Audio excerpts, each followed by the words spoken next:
let's talk about some of my least favorite books from last year.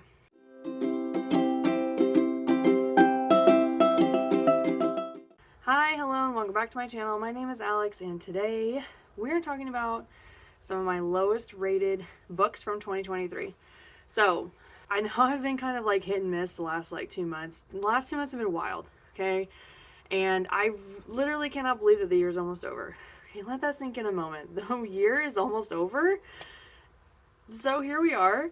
And I was looking through some of the posts that I make because a lot of them are broken down in like parts, part 1, 2, 3, whatever. And 2 of them I haven't finished yet for the year. And this is one of them, my least favorite books from 2023. I also have my favorite books from 2023 that I didn't finish. So I am going to push that into January just because time really has gotten away from me in November and December. So I will finish that off early January. It's going to be one of the probably first or second posts that I do. And today we are going to finish my lowest rated books from 2023.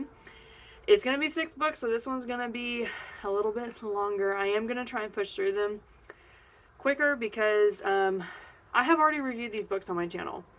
You know, like I read them last year, I reviewed them, so they are going to be on my channel already, and I'll put as many in the cards as I can. Some of them happen in the same month, so it's easy to tag them together. So yeah, if you want more in-depth reviews of these books and why they really didn't work for me, those are going to be on the individual like monthly wrap-ups that I did. Plus I'll be giving you like a much fresher perspective back then because I've just read it, as opposed to now, like some of those books I read literally a year ago.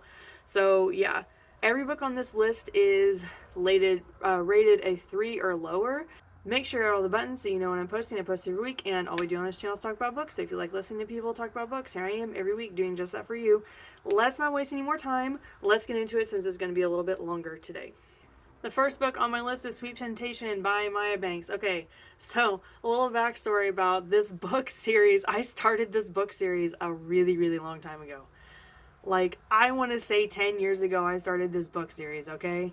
And I just stopped reading it. This book series is very BDSM heavy, and I think for a while I was just reading that so much that I decided that I wanted to like take a break and walk away from it, and then I just never went back. Back in January, I always talk about like the series that I've completed, the series I want to pick up, and this was on the list of series that I wanted to at least see if I was still interested in it, okay, because it had been an open series for a long time. I wanted to get back into it. I believe this is book 4. Not entirely sure at the moment, but I decided to pick it up. All these books sort of center around the same character group, but they're very easy to popcorn read, I would say, because like I started this series like a long time ago, and I jumped right back into this world with no issues at all. The characters are all pretty memorable. They were easy for me to pick up. I don't feel like there's an issue popcorn reading this, but you know, I didn't have any trouble picking it up, and after not reading it for so long, I was surprised that there was no issues with that. I decided to do this on audiobook because I was taking a long trip, and it was very easy to finish, like, just because the trip was long. Let me get into the premise, okay? Basically, like I said, this is a BDSM book. All these books kind of go together because the character groups, basically we just cycle through different characters in this friend group. This friend group has like a security business that they all share in, and then they all have their girlfriends or significant others. And the way that the last book ended before this one kind of picked off in an interesting space where one of the characters was going through an emotionally hard time, and this was the character that we ended up centering on in this book. And basically he ends up reconnecting with someone from his past. His past has a very big darkness to it that we did not get any fulfillment on in previous books. Like, it was always this big secret, like where he came from before he came here.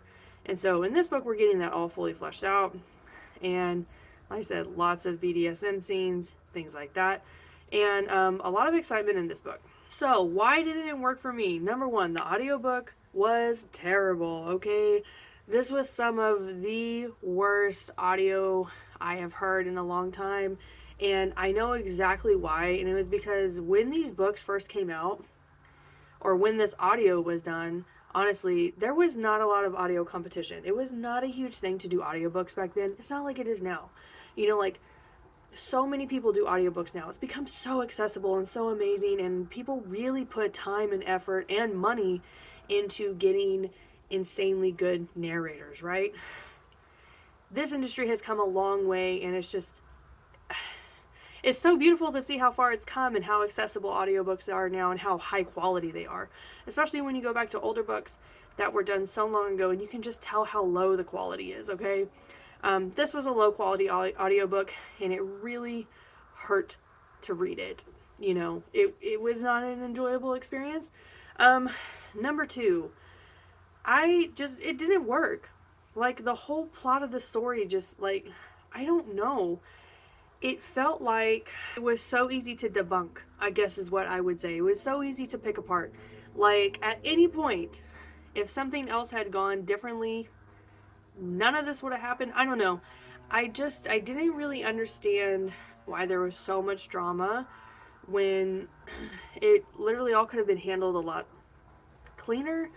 I don't know.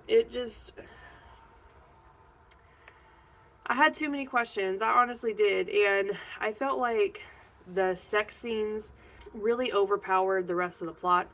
And I like to say that, like, when you're reading smut books, is it like porn with plot, or is it plot with porn? And I can definitely say this was porn with plot, but they wanted the plot to be so important, but it's like you just couldn't.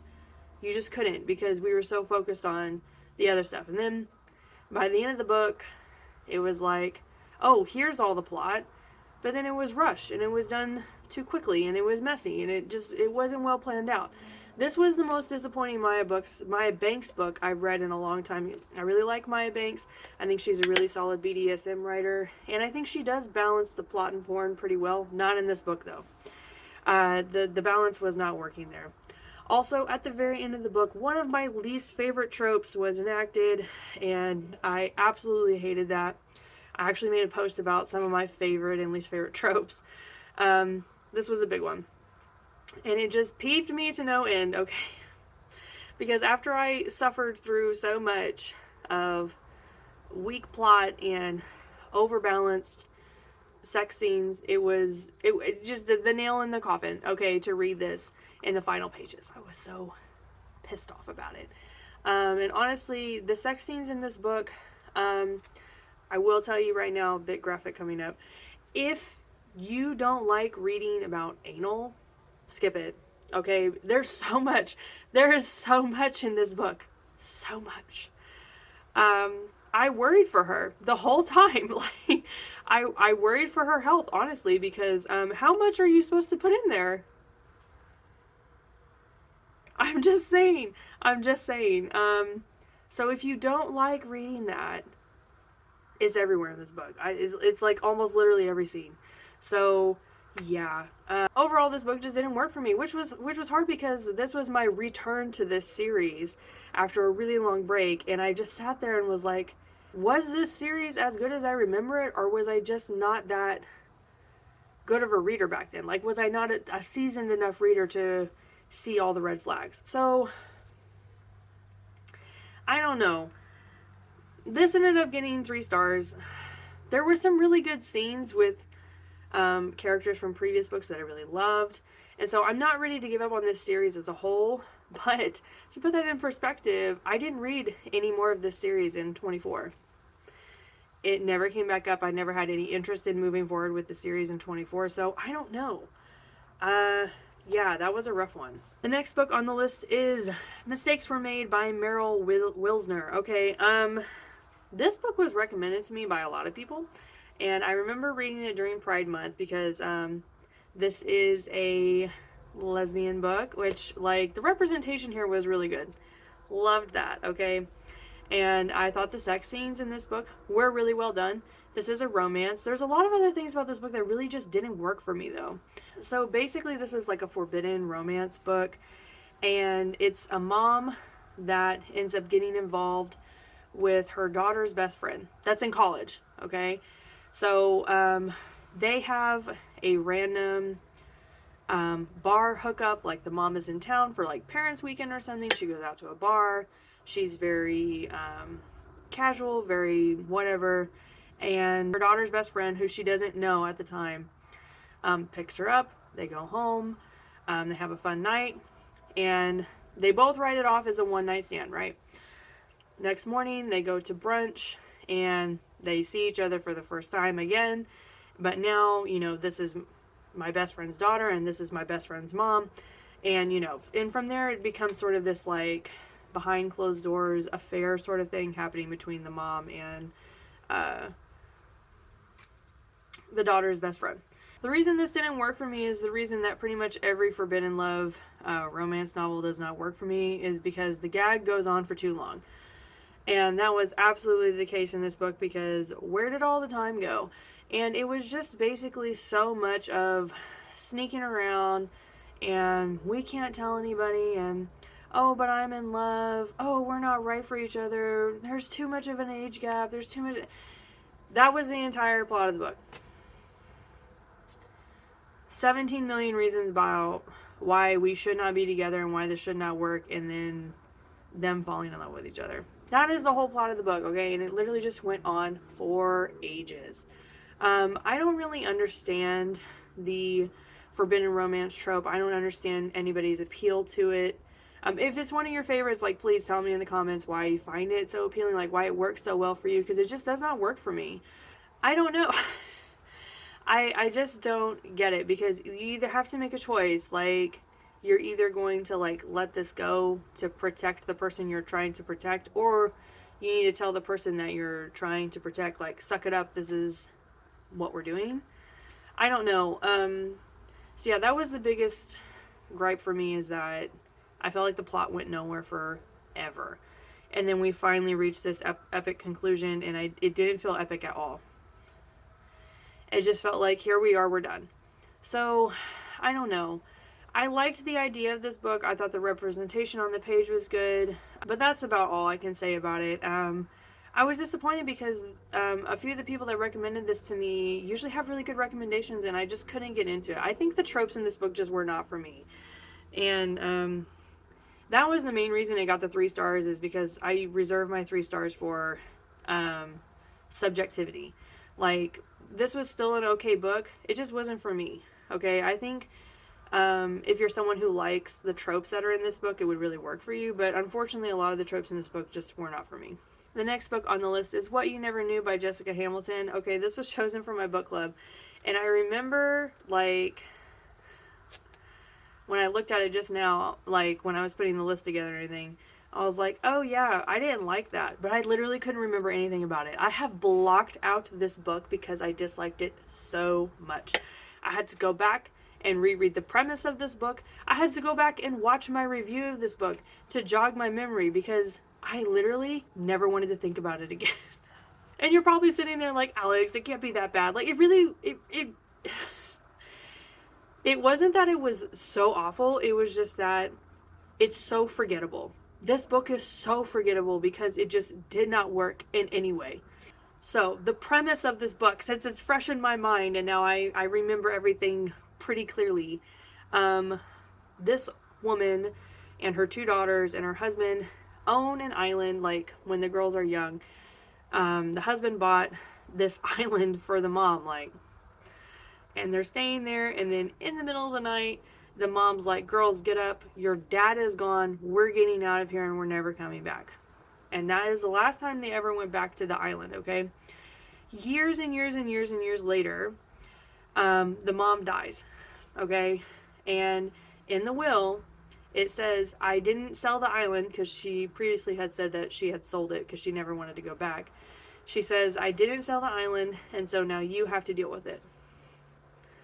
And so the youngest daughter, who has been going through quite a bit lately, like, just a lot of life upheaval in general, is like, you know what, I'm going to go back to the island. I want to see what's there, because they left in such a hurry, and she does have good memories of it, but she also remembers that they left in a really big rush, and they never got a clear answer about why they left there or what happened to their dad.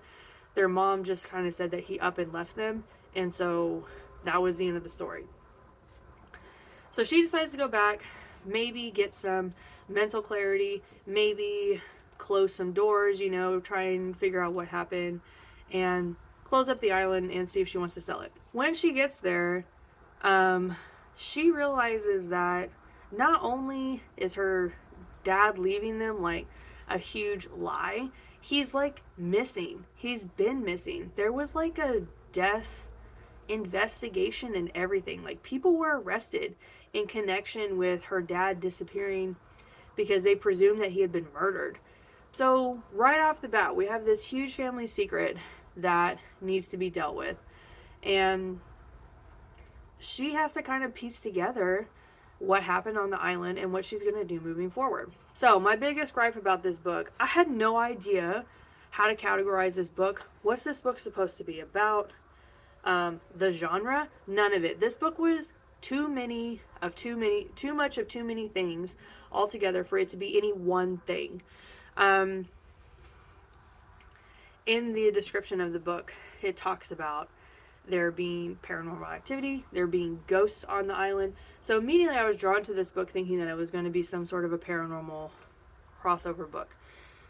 There were not enough instances of paranormal stuff happening in this book for me to even consider it to be paranormal.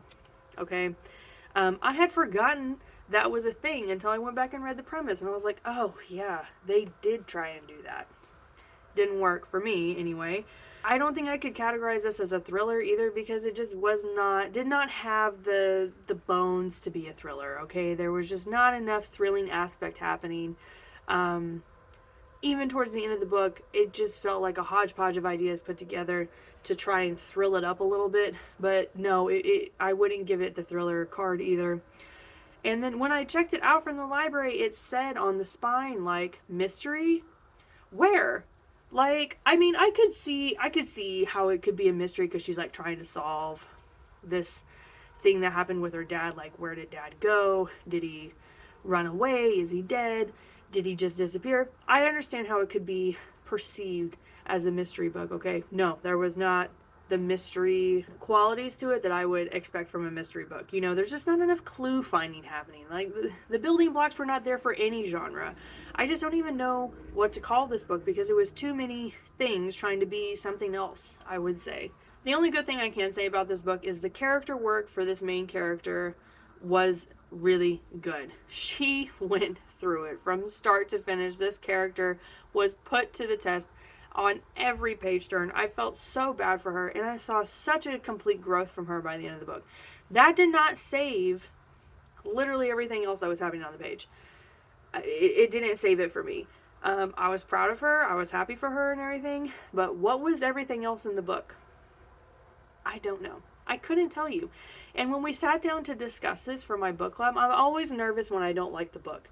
Because I'm like, most of the time I'm in the minority when I don't like the book. But this was one of those times when we literally all sat down to chat and we all said the same thing. What was this? Okay. So we were all on the same page of this, of what was happening with this book. And then we just kept cycling through things. What ended up happening with this? What about this? What about that? So many plot holes riddled throughout this book. So many untied loose ends. And then just the way she sort of slammed it together at the end made absolutely no sense. I mean, it's like she knew she had to wrap it up. And she was like, you know what? They'll never think it's this. Let's put that in there. It reminded me so much, now that I think about it, Frida McFadden. Like I read a Frida McFadden book in 24 that I just did not care for. And I said that people will eat it up because it's Frida McFadden, even if it doesn't make sense. This gave the same feeling of people will eat it up just because. I don't know. I don't know who Jessica Hamilton is. This is my first Jessica Hamilton book, so I don't know what she's about. I don't know if all her books are like this or whatever.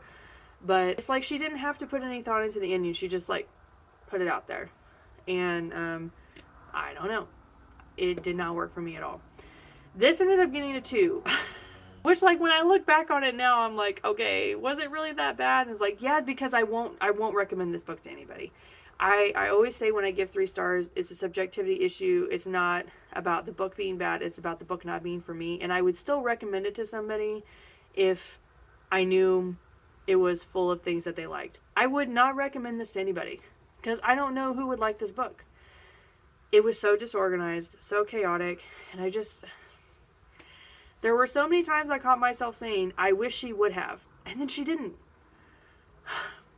And then she didn't. She just went like the other way completely.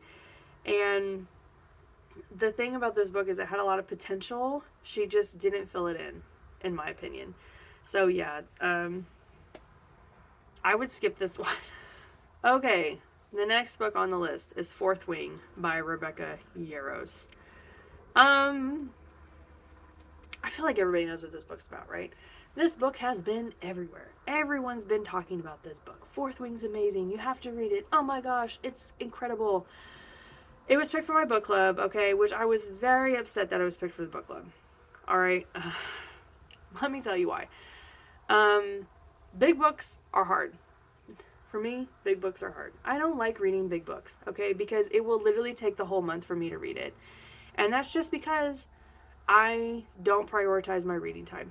I really don't. There's a million other things that I do instead, or have to do, or get done.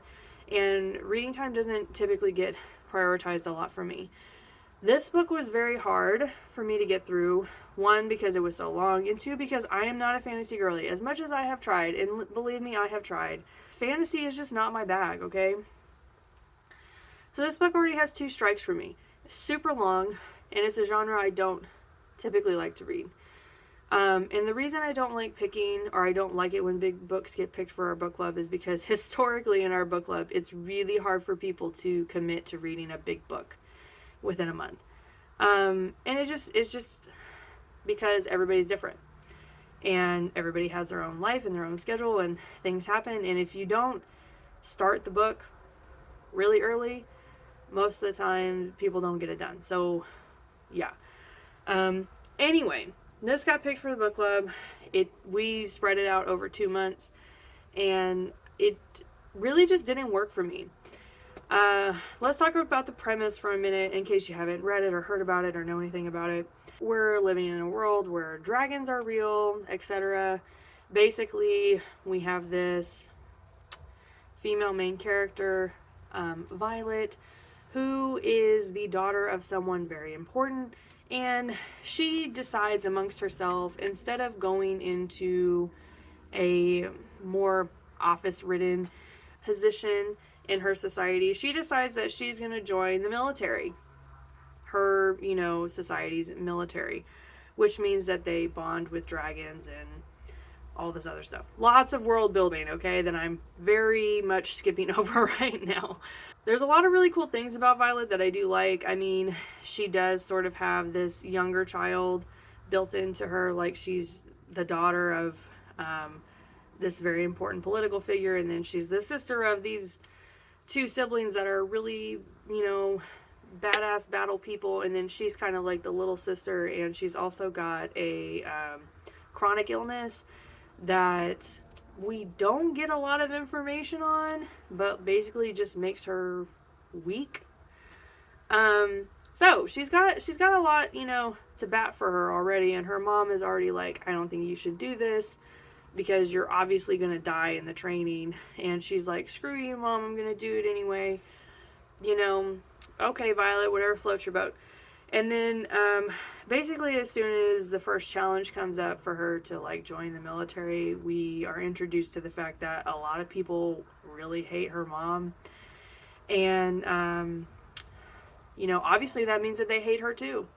And she has basically become a target within the, military training camp or whatever you want to call it. So yeah, basically everybody hates her, and she's super weak, and she wants to be in the military even though she's like never trained for that in her entire life. And that is the basis of the story. We get to follow Violet as she gets through the multiple tiers of training in this very scary, competitive, death-defying military experience. So, things I liked about it. Honestly, not a whole lot. Everybody loves this book. That's the thing. Everybody loves this book. Everybody talks about how amazing it is, how awesome it is, how it's just so wonderfully done. I found it so incredibly predictable. There was never a time when I truly felt that Violet wasn't gonna make it. Um, I never felt fearful for her.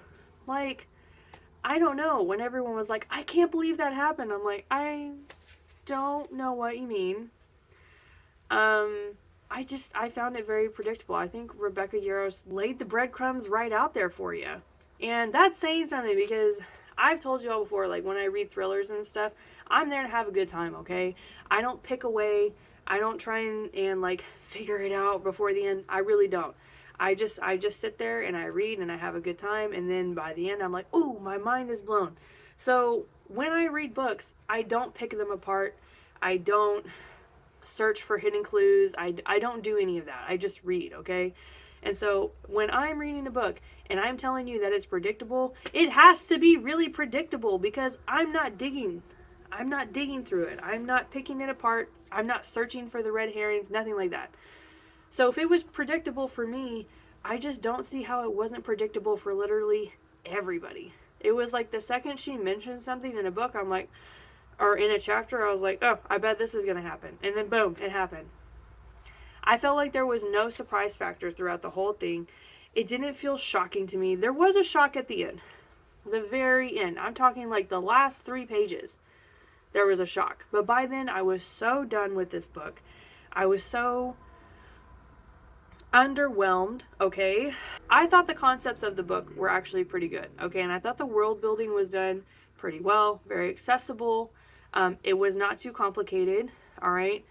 But just, it felt like a chore. The whole thing felt like a chore. I felt tired. It really did feel predictable. And then at near the end, when Violet feels betrayed, I'm like, I don't know why you feel betrayed. Like, how did you not see this coming? And if you guys are wondering about spice, I did not find this particularly spicy. The banter was okay, if you ask me. I've read other books that have better banter. The sex scenes were very one-dimensional for me, very vanilla. I was expecting quite a bit more, if we're being honest, because we had to wait so long to get the sexy scenes that it was like, we waited all this time. I ended up not rating this book, and I still don't know what to rate it because I know it's so well loved by so many people. Literally everybody in my book club loved this book. Everybody sat there and raved about it for an hour, and I just kind of sat there and nodded because I didn't want to pick it apart or ruin it for them or anything, and I didn't want to sit there and tell them I didn't like it, but I just didn't have a good time with this book. Honestly, this book came into my life at a really bad time in my life, and I just didn't want to think about this book anymore. So, and a lot of people have asked me, oh, are you going to read Iron Flame? No, I'm not. I'm not going to read Iron Flame. And then, since this book has come out, and since people have read it and sat with it, a lot of things about Rebecca Yarros has come out. I encourage you to do your own research on that because I'm just not going to get into it. But it makes a lot of sense why I didn't really love this book after hearing about a lot of things about her. So yeah, this is a write-off for me. I'm not going to pick it back up. I'm not going to continue with it. I thought there were some redeeming qualities, but overall, it was a chore, and I didn't have a great time. Next book on my list is I Am Still Alive by Alice Marshall. Okay, I read this last winter, and I actually just talked about this book the other day. So this is about a young girl that is forced to go live with her father that lives a very off-grid lifestyle in Alaska. And there's a very specific reason he lives this lifestyle, and we don't really get into it until like quite a bit later in the book. But she goes to live with him, and then shortly after she's living there with him, a fire happens, and she's left to take care of herself in this very deserted area in the middle of winter. And she knows it's going to be a long time until someone comes to like check on them. Buried in here is another story completely that I'm not going to get into, but it does have a lot of prevalence in her survival and things like that. I found this book to be very tedious because so much of it was survivalism. And I really wasn't expecting so much of it to be her day-to-day surviving, but it really is. It just was very unbalanced for me. And then when we come to the final conclusion of the book, she basically spent a really long time like figuring out how she was going to get herself out of this situation. And then when the time came for her to get herself out of the situation, she blew it. And I just don't understand why we spent so much time formulating a plan when we just didn't end up sticking to the plan. I don't know. I was very disappointed in the ending because I was like, girl, we spent all that time making plans for what? Yes, this book is very survival heavy. We do get a lot of good representation in this book though, because our main character has an injury that she sustained before she came to live with her father, and we do get a lot of disability rep in this book that I think is so beautifully done because she's not fully disabled. It's more like a chronic pain disable, and it's very hard to write those, I think, and I think that Kate Alice Marshall did a really good job writing it in a way that was accessible for all readers. So I did like that. But yeah, this felt terribly unbalanced to me because we spent so much time on the survivalism of what was happening that it detracted from basically everything else that was going on the page. I ended up giving this one 3 stars. I really wanted to like it, but I just couldn't. Okay, this is the last one. It's Don't Forget to Write by Sara Goodman Confino. I read this at the very end of 2024. This was another book club pick. This was also a really hard one to get through. Basically, we have this female main character.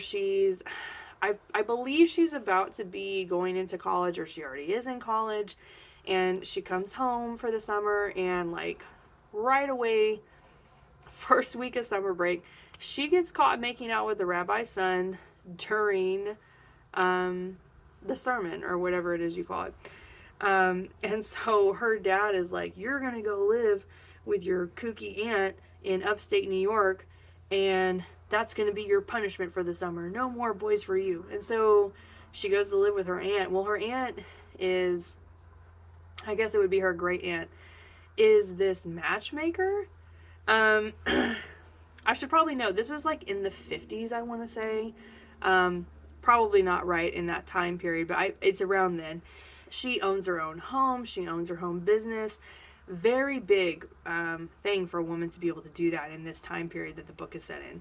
And so she goes to live with her, and I really feel like when I opened this book and I started reading it, that this was going to be a lot like Mona Lisa Smiles, right?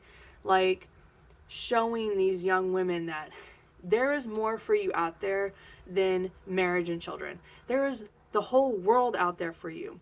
And I really thought that Confino was going to go down this line because it was all lined up.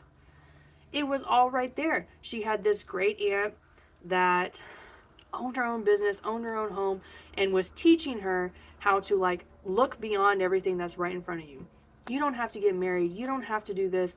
And the main character, the young woman, she was fighting this. Like she was wanting something more for herself than marriage and a family and all the traditional trappings that her family was sort of merging her into. That's not how it went. Okay? That's not the conversations that we were having. That's not the direction that Confino decided to take this book. And I was just very, very disappointed in that. And there was a lot of representation on the page that was just not highlighted, which was also very disappointing because there were so many moments that could have just been brightened up and really shone a light on what was happening in this time period for women. And she just didn't. Another big problem I had with this book was just the amount of privilege that was just like oozing out of everything was just so nauseating. I was so tired of hearing about how much money everybody had, and also how much money the young woman was just like taking advantage of, like taking advantage of her parents' money, taking advantage of her great aunt's money, taking advantage of every boy that had money that was willing to throw it at her. And I hated that. I really did. Like, I was like, what are we doing? What are we doing? There's just money. Everyone's just throwing money at this girl. And she's just like, yeah, sure, I'll take it. Whatever. It just felt like we weren't really doing anything. Like she was just having her fun little moment on the beach all summer and learning nothing. Then when I thought, you know, this can't get much worse, the ending came, and boy, did it get worse, okay? Because what was this ending? I don't know. I don't know. Because by the time the ending came, it was like, oh, so we're not learning any life lessons. We're not learning anything. We're just gonna keep doing what we're doing. I was very disappointed because this had so much potential. It had so much potential. I just don't really know what Confino was going for, because all I could really see was that it could have been better. And that's really how I felt throughout the whole thing. Oh, it could have been better. This book got so many good reviews. I really felt like I was in the minority here of not liking it. Pretty much everybody in my book club liked it until I started talking about it. And then everyone was kind of like, you do have a point. So I don't know. I kind of brought the vibe down at that book club meeting. But I don't know. I ended up giving it 3 stars. I might suggest this to someone who just likes period pieces. Other than that, though, I didn't really love the message here. I felt like we didn't get anywhere. And yeah, I ended up just being disappointed. Okay, that's all I have for you guys today. I know. I can talk forever about books I don't like. Like, I can talk a long time about books I really loved, and I can talk about books I really hate even longer, okay? So, yeah, sorry if I babbled too long. Like I said, if you want more in-depth reviews, all of these books have their own review somewhere on my channel, okay? Because I read them all last year. They all have a full review and maybe like fresher takes than what I have sitting in front of you today. But yeah, next week, I believe, is going to be the Maybe series. I'm pretty sure it'll be the Maybe series. And that will be for January. And then, yeah, like the month's going to be over soon, y'all. I can't believe it. The year's going to be done. 2023 is going to be over. Then we get to start up January and see how I did on my goals. I'm not excited about that one because I don't think I hit a lot. I guess we'll see. Like I said, I will finish up the favorites books from 2023 in January because I really need to finish those up and get those out of the way before we get too far into 25. So, yeah. Make sure you're all the buttons down below so you know when I'm posting. I post every week. And that is the end of the least favorites from 23. Had some wild ones this year, okay? And I can't wait to finish up telling you guys some of my favorites from 23 because I did have some good highlights from 23 as well. So, yeah, sorry the year has been scattered. Sorry I've been behind, but we're going to catch up, I promise. I hope you guys all have a great holiday, whatever you're celebrating. And I will see you all next time. Bye.